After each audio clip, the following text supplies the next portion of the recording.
Ever get teammates like this? Blame all your losses on connection issues?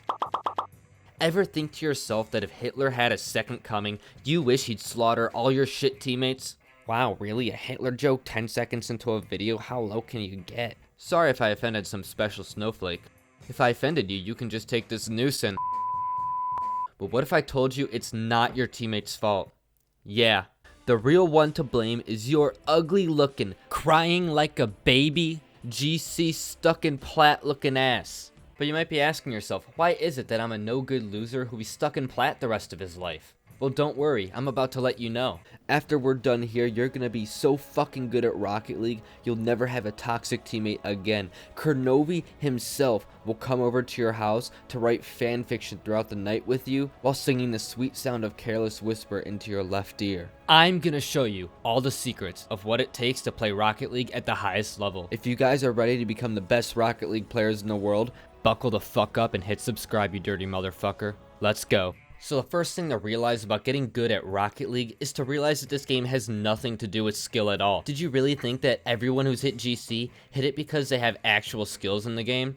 If you're a Platinum, do you really think that all those pros who look like they move so slow on the field are actually better than you? Well, wrong. I'm sure if you're Platinum, your games are much faster than a pro lobby. But what separates these high-level players from these dogshit players you see in Reddit? Well, it's all about the mindset. You have to have a certain mindset going into these higher ranks if you even want a chance to compete. The first thing to note is that these higher ranks are always toxic. In fact, really the entire premise of the game changes to about who can be as toxic as possible.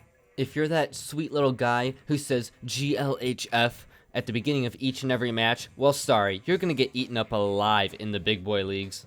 Step aside and let me show you how to start off each and every game if you want to make it to Grand Champ.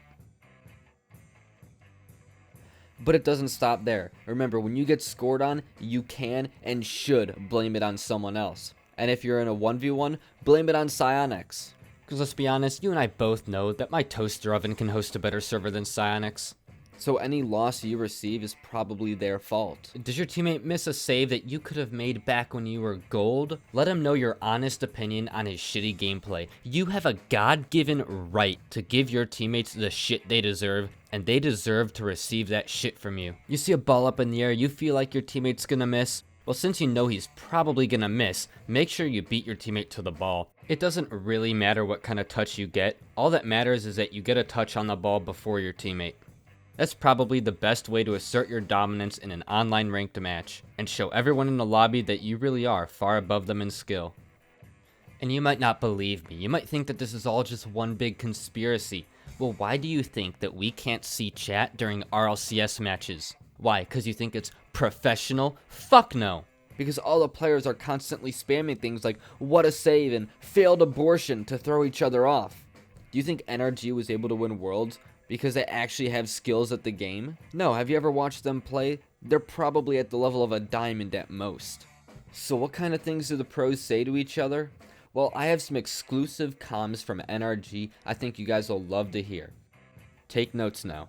Well, stop leaving the party and being a little fucking bitch, dude. I'm tired of you being such a fucking pussy. Then shut the fuck up! I understand. Maybe you shouldn't go to your fucking girlfriend's house while we're trying to fucking coach then. It wouldn't make a fucking difference because you just fucking whip. You're fucking terrible. I don't give a shit about being terrible. What do you I don't spend do? 8 hours a day on Rocket League. You're dog shit at everything. You see, these are the type of comms that really gets you to a world championship. The type of comms that make everyone else, even your own teammates, feel like worthless sacks of garbage. These are the type of comms that your parents could be proud of, that God'll let you into heaven for.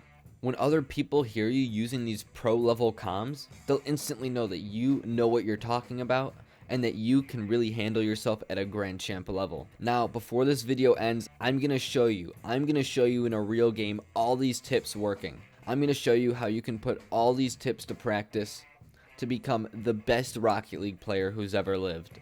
Prepare yourself. Alright, let's hit Grand Champ real quick. Let's get it.